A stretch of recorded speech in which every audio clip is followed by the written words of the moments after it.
Hello bakuzi ba chaîne yacu ya YouTube Inahe TV, turabaramukije mugire igitondo ciza, mugire umusi mwiza, mugire ijoro ryiza bivanye naho muherereye. Reka tubifurize ngo amahoro y'Imana abane namwe, abe kuri mwebwe aho muri hose.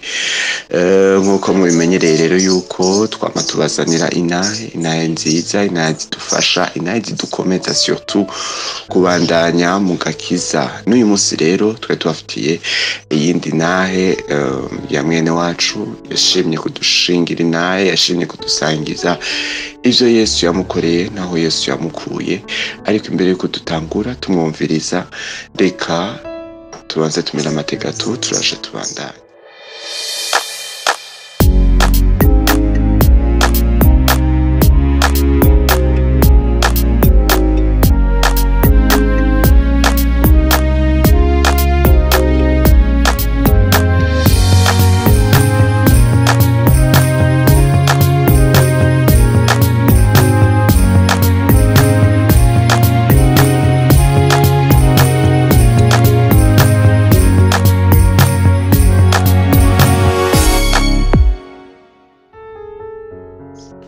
Nkuko rero narimesheje kubibabwira yuko dufise inahe ya mugenzi wacu, inahe ya mwene data yashimye kutubwira, kudusangiza ivyo Yesu yamukoreye.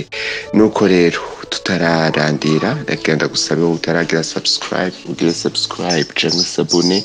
Hama iruhande ya subscribe canke sabone hariho agakengeri uheze ugafyondeko kugira ngo uze wame uronka inahe zacu uko tuzishirako. Nuko rero nkuko nemeje kubabwira ko dufise inahe, reka tumuhe kaze mwene data adushingira inahe, adusangize ivyo Yesu yamukoreye. Kaze. Mwaramutse, nitwa Habyarimana Don Darcy, aba ndi umunyeshure, aba nashaka gushingira inahe Yesu ku vyaha bibiri yambohoye. Icyaha ca mbere yari pornographie, yakimbohoye ndavyibuka le 10 août 2018. Ico gihe ndibuka nari maze umwanya munini ndayiraba pornographie, haraze n'imyaka myinshi mboshwe n'ico caha, gusa abinyegeza sinavyadmete. Mais après haragira ahantu addiction iba nini cane gushika naho naje vyandengera. Et c'est ce jour-là, le 10 août, niwo munsi ndiko ndabiraba nyene numvise icanda canse mu mutima wanje, ndacanka. Hama ndafata umwanya ndaja mu cumba, ndumva ijwi rimbwira mu mutima ko mbandanije nariko nja mu muriro. Hanyuma uwo munsi nyene niwo munsi nahura na Yesu. Sinari ndavyiteze kubera nari nihebuye mvuga ati je nakundi nzopfa, nzoja mu muriro mve ngende. Sinari nzi ivyo ndiko ndavuga, gusa ico gihe Yesu yarangiriye imbabazi, arankura mu vyaha vyanje. Ce même jour nararonse amahoro, niho namwakiriye, ndaronka amahoro akwiye mu mutima menshi cane ntari bwigere ndonka. Hanyuma ndamenya neza ko icaha canje kimbabariwe, kandi ndaronka le témoignage intérieur yuko mbaye sauvé. Ce jour-là narashima Imana, kandi vraiment vyaragize effet. N'ubu nkibona niwo munsi nakirijwe ko n'ubu ndacabibona vraiment vyangiriye mpuye na Yesu. Hanyuma icaha naho ca masturbation, Imana yakinkuyemo hari muri 2015. Sinibuka exactement umunsi, gusa hari muri 2015 nkiri muri 9e, mfise imyaka 14.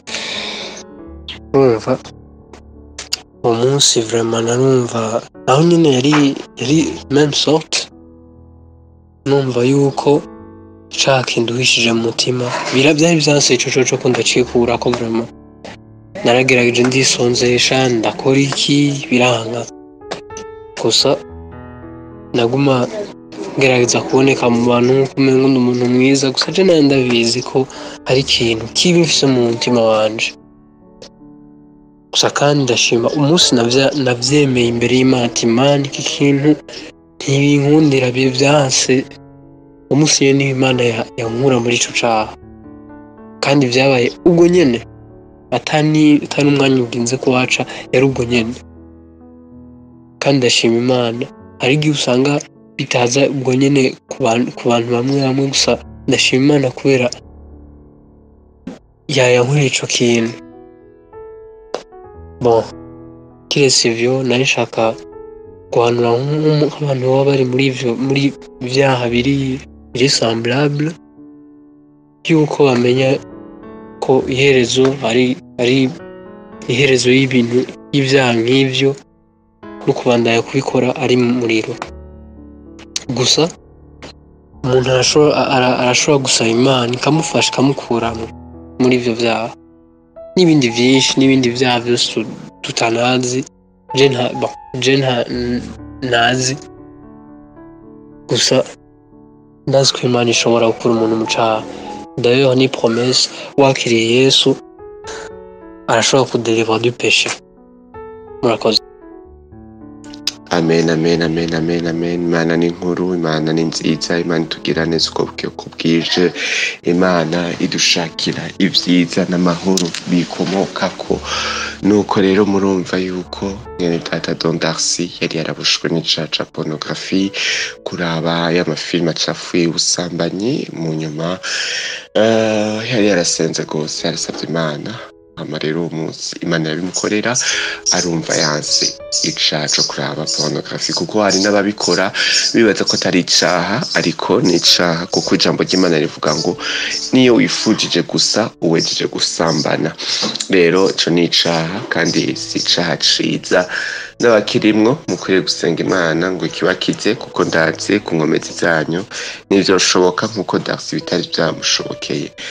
Nuko rero Darcy kandi yatubwiye uko yafise n'icaha ca masturbation vyaramunaniye guheba, ariko umunsi umwe arabwira Imana ati Imana vyanyankiye vyanse, aza yumva Imana iramukijije.